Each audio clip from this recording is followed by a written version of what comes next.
Two seater پہ آڑا ترچھا blanket میں لپٹا وجود اتنا دھان سا تھا کہ محسوس ہی نہ ہو پاتا تھا کوئی وہاں سویا ہوا ہے۔ کمرے میں زیرو پاور کی ہلکی ہلکی سنہری روشنی پھیل رہی تھی، جس میں کمرے کا منظر نہ نظر آنے کے برابر تھا۔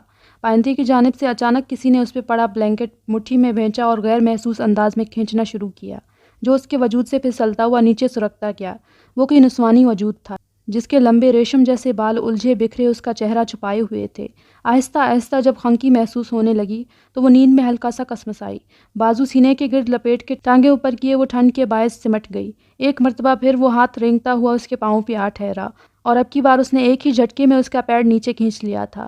ہڑبڑا کر جب اس نے آنکھ کھولی اور بال چہرے سے پیچھے ہٹائے تو سامنے نظر آتا چہرہ دیکھ کر اس کے اوپر تلے کی سانس اوپر اور نیچے کی نیچے رہ گئی۔ تم سو کیسے سکتی ہو؟ وہ حلق کے بل اس پر چلائی تھی۔ ڈر کر اس نے پیچھے ہٹنا چاہا، مگر اس کی ایک ٹانگ اب بھی اس کے چھوٹے سے ہاتھ میں تھی، جس پر وہ سختی سے گرفت کیے کھڑی تھی، جیسے کبھی نہ آزاد کرنے کی قسم کھا کر آئی ہو۔ چھوڑو مجھے، چھوڑو! وہ خوف سے چیخ پڑی تھی۔ اس نے پھر بھی اس کا پاؤں آزاد نہ کیا۔ تم بہت بری ہو، بہت بری، تمہیں سزا ملے گی۔ وہ اب اسے الزام دے رہی تھی۔ گھنگریالے سیاہ بال اس کے شانے سے ذرا نیچے تک آتے تھے، سیاہ ہرن سی آنکھوں میں اس کے لیے آگ ہی آگ تھی۔ وہ بے پناہ غصے میں لگتی تھی۔ میں نے کچھ نہیں کیا ہے۔ وہ اب رو دی تھی۔ وہ ٹوٹے پھوٹے جملوں میں بلند آواز سے روتے ہوئے اپنی بے گناہی کا اقرار کر رہی تھی۔ تم نے ہی کیا ہے، کیا تمہیں نظر نہیں آتا یہ؟ اس نے دوسرے ہاتھ سے اپنے بیبی پنک کلر والے فراک کے دامن پر لگے سرخ دھبے دکھائے، جو کم روشنی کے باوجود بھی جانے کیسے مگر واضح نظر آ رہے تھے۔ اس رنگ کو دیکھ کر اس کی آنکھیں خوف سے پھیل گئیں۔ نہیں کیا یہ میں نے، جانے دو مجھے، جانے دو۔ وہ بچوں کی طرح اپنا پاؤں کھینچتی ہوئی بلک رہی تھی۔ تمہیں سزا ملے گی، تمہیں پتہ بھی ہے؟ وہ جل گیا تھا، وہ مر گیا تھا، تمہاری وجہ سے ایزابیلا، صرف تمہاری وجہ سے۔ وہ چیخ چیخ کر اسے اس کا گناہ یاد دلا رہی تھی۔ ایزابیلا اس کی بات پہ زور زور سے نفی میں سر ہلانے لگی۔ اب جلو گی، تم بھی اسی آگ میں جلو گی۔ دیکھتے ہی دیکھتے زمین کے اندر سے آگ کے شعلے نکلے تھے، اور ایزابیلا کو سوچنے تک کا موقع نہ ملا تھا۔ اس نے اس کا پاؤں کھینچ کر آگ کا لقمہ بنا دیا۔ آگ کی لپٹیں اس کا وجود نگل رہی تھیں۔ وہ تڑپ رہی تھی، سسک رہی تھی، مگر وہ جواباً ہنس رہی تھی۔ اسے جلتے مرتے دیکھ کر وہ قہقہے لگا رہی تھی۔ اپنی ہی چیخ و پکار پر ایزابیلا چیختی ہوئی نیند سے بیدار ہوئی تھی اور دیوانہ وار کمرے سے باہر بھاگی تھی۔ شور سن کر بہت سے ملازم جو اسی کے لیے موجود ہوتے تھے اور ہمیشہ الرٹ رہتے تھے، دوڑتے ہوئے اس کے کمرے کی جانب آنے لگے، جبکہ وہ خود اب اوپری منزل کی سیڑھیاں پھلانگتی ہوئی نیچے آ رہی تھی۔ ملازم سارے اسے پکڑنے کو آگے پیچھے سے بھاگے چلے آ رہے تھے، لیکن اس پر جو جنون سوار ہوا تو وہ کسی کے ہاتھ نہ آ رہی تھی۔ تیز تیز بھاگتی ہوئی وہ اب لاؤنج میں آ گئی تھی۔ بیبی پلیز کام ڈاؤن، یہ اس کی گورنس جولیا تھی، جس کے ہاتھوں وہ پلی بڑھی۔ اس نے بڑی مشکل سے اسے اپنی کمزور پناہوں میں روک لیا تھا۔ چھوڑو مجھے! وہ جنونی انداز میں چیختی خود کو اس کی گرفت سے آزاد کروانے کی کوشش میں ہلکان تھی۔ کیا ہو رہا ہے یہ، ایزابیلا؟ لیونارڈو اپنی مردانہ نائٹی کی ڈوریاں کستا نیچے کی منزل پر واقع اپنے کمرے سے آواز سن کر نمودار ہوا تھا۔ پھر جب نگاہ اپنی ٹوٹی بکھری بھتیجی پر پڑی تو وہ پریشان سا اس کی جانب چلا آیا۔ انکل، وہ مجھے مار ڈالے گی، مار ڈالے گی۔ اسے دیکھتے ہی گورنس کے بازوؤں سے نکل کر وہ سرعت سے اس تک آئی تھی اور خوفزدہ نگاہوں سے ارد گرد دیکھتی پچھلے 2 ماہ میں بولے جانے والے بہکے بہکے جملے آج پھر بول رہی تھی۔ لیونارڈو کو دلی اذیت ہوئی تھی اس کی یہ بہکی ہوئی دماغی رو دیکھ کر۔ ایسا کچھ نہیں ہے بیٹا، پرسکون ہو جائیں۔ آپ کے آس پاس بھی اگر کوئی نقصان پہنچانے کی غرض لے کر آئے گا تو کیا میں اسے بخش دوں گا؟ آپ بس وہم نہ پالیں، میں ہوں نا آپ کے ساتھ۔ اسے مشفق حصار میں لیے وہ اس وقت اس سخت مزاج لیونارڈو والیریس سے کئی مختلف لگ رہا تھا۔ وہ تو بس ایک لاچار باپ نظر آتا تھا، جس کی آنکھوں کے سامنے اس کی اولاد روز بروز گھل رہی تھی، اور وہ اس قدر طاقت جمع کرنے کے باوجود بھی اس کی مدد کرنے سے تاحال قاصر تھا۔ لیکن وہ روم میں آئی تھی، میں اکیلی تھی، اور اس نے مجھے آگ میں جھونک دیا، زندہ آگ میں جھونک دیا مجھے۔ وہ غم و خوف سے نڈھال ہوتی ہچکیوں سے رو رہی تھی، جبکہ اس کے اپنے کمرے میں اکیلے ہونے کی بات سن کر لیونارڈو نے ایک تیز نظر فاصلے پہ کھڑی گورنس پر ڈالی۔ وہ خوف سے تھرتھراتی اپنی صفائی میں کچھ کہنا چاہ رہی تھی، لیکن وہ ہاتھ کے اشارے سے اسے خاموش رہنے کا حکم دے گیا۔ ایسا کچھ نہیں ہے بیلا بیٹا، آپ نے کوئی برا خواب دیکھ لیا ہوگا۔ چلے میرے ساتھ آئیں، میں آپ کے ساتھ ہوں نا، سو ڈرنے کی بالکل ضرورت نہیں ہے۔ Be brave. اسے ساتھ لگائے وہ اب اپنے کمرے کی جانب بڑھا تھا، اور کچھ نہیں تو کم از کم ایزابیلا کی آہ و بکا اب بند ہو چکی تھی، البتہ اس کا وجود اب بھی ہچکیوں کی زد میں تھا۔ وہ خوف سے اب بھی کانپ رہی تھی۔ اسے اپنے کمرے میں لا کر نیند کی گولیاں دینے کے بعد لیونارڈو اسے واپس سلانے میں کامیاب ہو پایا تھا۔ وہ بلینکٹ کاندھے تک ڈالے سوتے ہوئے کوئی چھوٹی بچی ہی معلوم ہوتی تھی۔ والیریس کو وہ اب بھی 4 سالہ ایزابیلا ہی لگ رہی تھی، جو کار ایکسیڈنٹ میں اپنی ماں کے مرنے اور باپ کے کوما میں جانے کے برعکس معجزاتی طور پر بچ نکلی تھی۔ وہ روئی ہرگز نہ تھی، بلکہ برف کی مانند ساکت رہی تھی، اور جب خبر ملنے پر لیونارڈو اسپتال پہنچا تو وہ بس خوف سے پھٹی پڑی ہیزل آنکھوں سمیت اپنے انکل کو دیکھتی رہی تھی، جو اس کے سامنے پنجوں کے بل جھکا اسے تسلیاں دیتا رہا، پھر اسے خود سے لگائے بچوں کی مانند رو دیا تھا۔ گو ان دونوں بھائیوں کے تعلقات کچھ خوشگوار نہ رہے تھے، لیکن پھر بھی لیونارڈو بڑے بھائی سے بے حد محبت کرتا تھا، اور اس کا اندازہ اس بات سے لگایا جا سکتا تھا کہ اس نے ایزابیلا کو گود لینے کے بعد کبھی اپنی اولاد نہ چاہی تھی، حتیٰ کہ اس کی بیوی ویرونیکا 5 سال قبل اولاد نہ رکھنے کا غم دل پر لیے قبر میں جا سوئی تھی۔ اسے جب یقین آ گیا کہ وہ سو چکی ہے، تب وہ اس کے پاس سے آہستگی کے ساتھ اٹھا تھا اور دروازہ بند کرتے ہوئے کمرے سے باہر نکل آیا۔ اس کی طرف سے جانے کا حکم نہ ملنے کی وجہ سے وہاں ہر کوئی ابھی تک اپنی جگہ پر ہی موجود ملا تھا۔ سب سے پہلے وہ جارحانہ تاثرات لیے گورننس کے پاس آیا تھا۔ تم سے میں نے کہا نہیں تھا جولیا کہ اسے 1 منٹ کے لیے بھی اکیلا نہ چھوڑنا؟ وہ سخت گیر انداز میں اس سے سوال کر رہا تھا۔ جولیا کا دل خوف سے سکڑنے لگا، اس سے کوئی جواب نہیں بن پڑ رہا تھا۔ وہ سر، میں نے ہی اسے بلوایا تھا۔ کچن کا ہیڈ کوک، جو کہ جولیا کا شوہر بھی تھا، اس نے مداخلت کرتے ہوئے اپنی بیوی کا بچاؤ کرنے کو سچ بتا دیا۔ اس کی گولڈن براؤن آنکھوں نے اب جولیا کے برابر کھڑے البرٹ کا احاطہ کیا تھا، اور ساتھ ہی ساتھ ایک بھرپور پنچ اس کے منہ پر دے مارا تھا۔ البرٹ اس بے دردی سے مارے جانے پر پیچھے کی جانب لڑکھڑایا۔ اس کی بیوی کی آنکھوں میں نمی اترنے لگی تھی، وہ چاہ کر بھی اپنے شوہر کی مدد کے لیے اہل نہ تھی۔ تمہاری ہمت بھی کیسے ہوئی مجھ سے پوچھے بغیر اسے ایزابیلا کی ڈیوٹی سے ہٹانے کی؟ وہ بھتیجی کی نیند کے پیش نظر جتنا ممکن ہو سکا دھیمی آواز میں گرایا تھا۔ غصے کے باوجود بھی اسے اس کا خیال تھا۔ بچی کو بخار آیا تھا، وہ جولیا کو بہت یاد کر رہی تھی، اس لیے اسے بلوایا۔ وہ بھی ایزابیلا میم کے سونے کے بعد آئی تھی، بس کچھ دیر کے لیے۔ وہ زمین پر گرا پڑا اپنی صفائی پیش کر رہا تھا۔ ولیریس کو اس کا یہ صفائی پیش کرنے والا انداز ایک آنکھ نہ بایا تھا، لہٰذا وہ آگے بڑھا اور اسے ٹھوکروں پر رکھ لیا۔ جانے کس بات کا غصہ وہ جنون طاری ہوا تھا اس پہ کہ وہ کتنی ہی دیر تک اسے یوں ہی پیٹتا رہا۔ 50-55 کے درمیانی عمر ہونے کے باوجود بھی وہ اتنی طاقت و مضبوطی رکھتا تھا کہ اس نے البرٹ کو شدید زخمی کر ڈالا تھا۔ تا دیر بعد جب اس کا غصہ ذرا تھما تھا، تب جا کر اس نے اس کی جان بخشی کرتے ہوئے قدم پیچھے لیے تھے۔ البرٹ کا یہ حال دیکھ کر باقی ملازمین کا دل بھی سوکھے پتے کی مانند کانپ رہا تھا۔ آئندہ اگر میرے چھت کے نیچے رہ کر میرے حکم سے سرتابی کی تو جسم سے زندہ کھال کھچوا لوں گا۔ تم میں سے ہر ایک یہ بات اپنے ذہن میں اچھی طرح بٹھا کر رکھے۔ اب دفع ہو جاؤ سب کے سب۔ پھولی سانسوں کے درمیان بھی وہ داڑا تھا۔ وہ سبھی فوری طور پر اپنے اپنے کوارٹرز کو واپس چلے گئے۔ جان بچی سو لاکھوں پائے۔ جولیا بھی اپنے آنسو پیتی جھک کر شوہر کو اٹھانے لگی۔ البرٹ اپنے شانے پہ ہاتھ رکھے بڑی دقت کے ساتھ اٹھا تھا، پھر بیوی کے سہارے پر چلتے ہوئے وہ بھی منظر سے غائب ہوا۔ وہ وہیں کھڑا سینے پہ ہاتھ رکھے خود کو نارمل حالت پہ لانے کی کوشش کرنے لگا۔ وہ سر دونوں ہاتھوں میں تھامے ہوٹل کی راہداری میں چلتی چلی جا رہی تھی۔ اس کی نظریں آس پاس پانی تلاش کر رہی تھیں۔ وہ اندر ہی اندر سوکھی لکڑی کی مانند جل رہی تھی۔ اسے یہ جلن شانت کرنے کا کوئی حل نہیں سوجھ رہا تھا۔ جو ہی ایک کمرے کے باہر سے وہ گزری، کسی نے بڑی بے دردی سے اسے اندر کھینچ لیا تھا۔ حجاب کی چیخ کسی کے مضبوط ہاتھوں میں گھٹ کر رہ گئی تھی۔ اس کا سانس رک گیا۔ وہ 3 لوگوں کے نرغے میں آ پھنسی تھی، جو بھوکے بیڑیے کی سی چمک آنکھوں میں لیے اس کے نیم برہنہ وجود کو للچائی نظروں سے گھور رہے تھے۔ میری مدد کرو، پانی چاہیے۔ پیاس سے سوکھتے حلق کو سہلاتے ہوئے وہ انہیں نجات دہندہ سمجھ کر مدد طلب کر رہی تھی۔ وہ اس کی زبان ہرگز نہ سمجھ پائے تھے، مگر اندازہ لگا چکے تھے کہ وہ شاید پانی مانگ رہی ہے۔ ہم ضرور مدد کریں گے تمہاری۔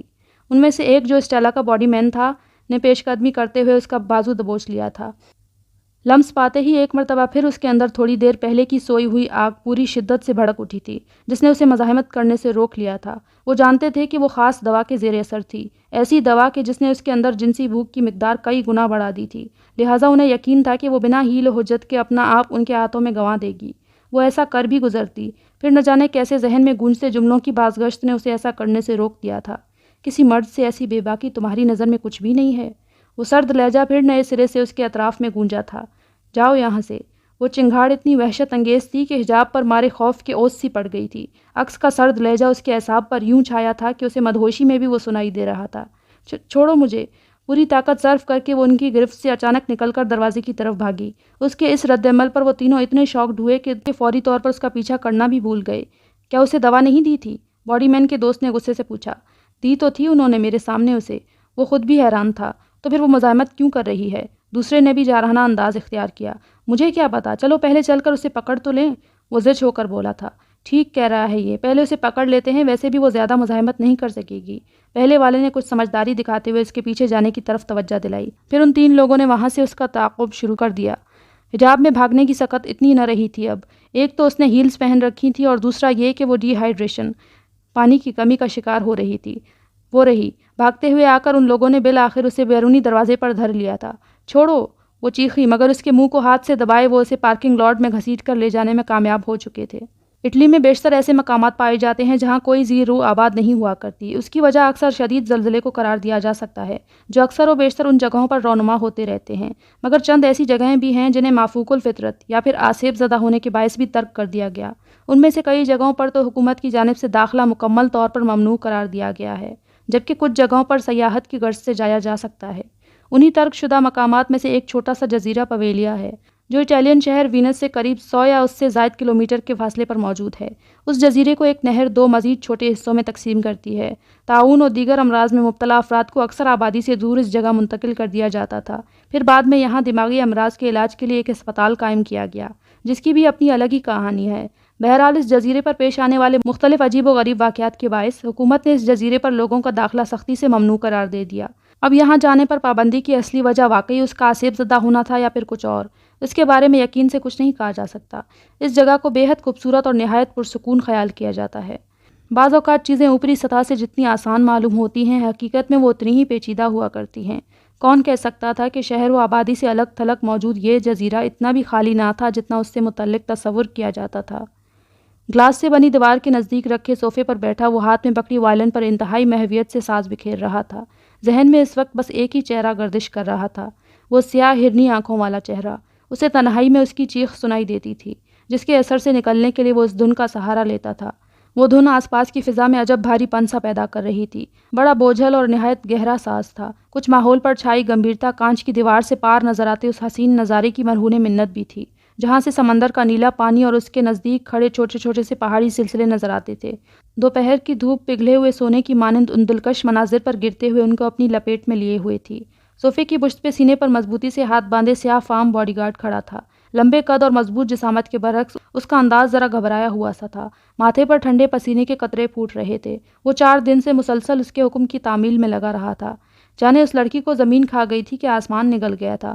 وہ کیسے کہاں سے غائب ہوئی کسی کو کچھ خبر نہ ہو سکی، حتیٰ کہ خود مدام کا بھی کوئی ٹھکانہ معلوم نہ ہو سکا۔ جہاں سے وہ کھڑا تھا وہاں سے دیکھنے پر صوفے پہ بیٹھے شخص کا محض بایاں بازو ہی نظر آ رہا تھا، جس کی کوہنی صوفے کے ہتھے پر جما رکھی تھی۔